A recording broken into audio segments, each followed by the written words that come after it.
Bon, bah écoutez, alors moi ce que je vais vous demander dans un premier temps, c'est avant de vous poser les deux, trois questions que j'ai en tête, c'est de me faire un topo de ce qui se passe au Liban aujourd'hui et de ce que vous craignez pour le Liban ou de ce que vous espérez pour le Liban.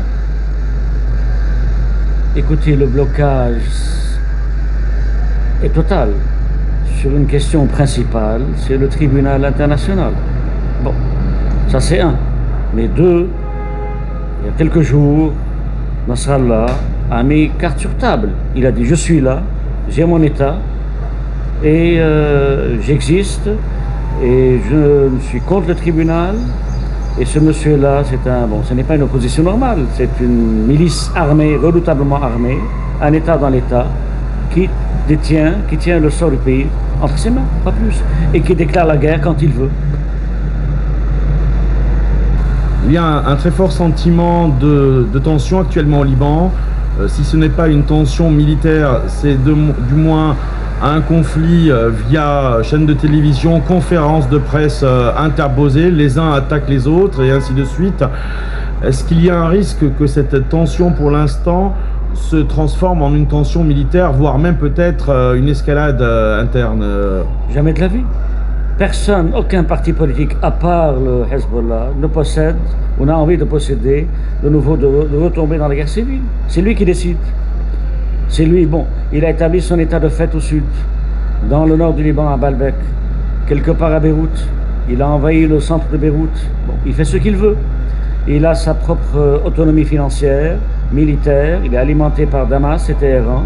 Nous sommes là, en tant qu'État libanais. On essaye de contrôler un peu le sort de notre pays. On n'est pas capable.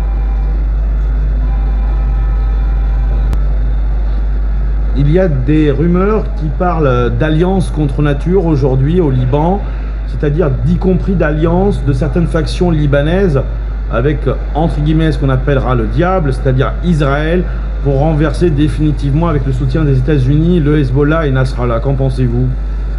Jamais de la vie aussi, ça c'est faux. Nous essayons d'établir l'État partout, consolider l'État partout. Bon, il y a eu la guerre de juillet, il y a eu les résolutions internationales qui ont permis, pour la première fois, après 30 ans d'absence, à l'armée libanaise d'aller au sud, avec la finule. Bon. Et nous maintenons le fait qu'il n'y aura pas de paix entre le Liban et Israël tant qu'il n'y aura pas une juste solution du problème palestinien. Mais nous voulons établir là-bas l'autorité de l'État. Quelque part, Nasrallah, maintenant, est en train de mettre en cause même la 1701, même l'autorité de l'État. Et puis bon, il y a des zones complètement interdites à l'État libanais. Et le Liban est devenu c'est une issue régionale. D'un côté l'Iran, la Syrie, de l'autre côté Israël et l'Amérique. Et nous sommes au milieu. On parle d'un prolongement exceptionnel du mandat du président Laoud jusqu'en 2009. Est-ce que vous démentez, vous confirmez ou est-ce que vous avez des informations à ce sujet? C'est pas question de prolongement exceptionnel, c'est le fait que je crois que c'est un cas unique dans l'histoire. Le Parlement est empêché par le président, M. Nabi Berri, le président de la Chambre.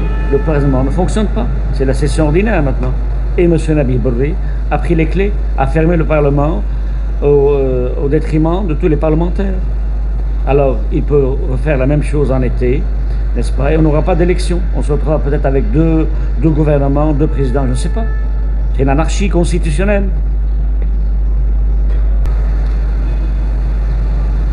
Le général Aoun a déclaré qu'il était pas contre, voire pour, un éventuel changement de constitution libanaise qui ne permettrait plus la prérogative d'un chrétien maronite d'être à la tête de l'État, d'une table tournante, y compris à un président d'obédience musulmane et chiite ou sunnite, d'être président de la République libanaise. Est-ce que vous êtes pour ou contre cette idée-là? Je suis contre parce que là, c'est le seul pays arabe où il y a un certain particularisme, où il y a un chef d'État chrétien.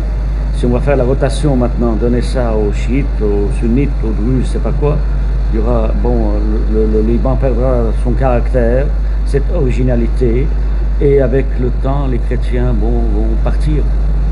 Il n'y aura plus de chrétiens au Liban. Ce sera un pays musulman. Je suis contre.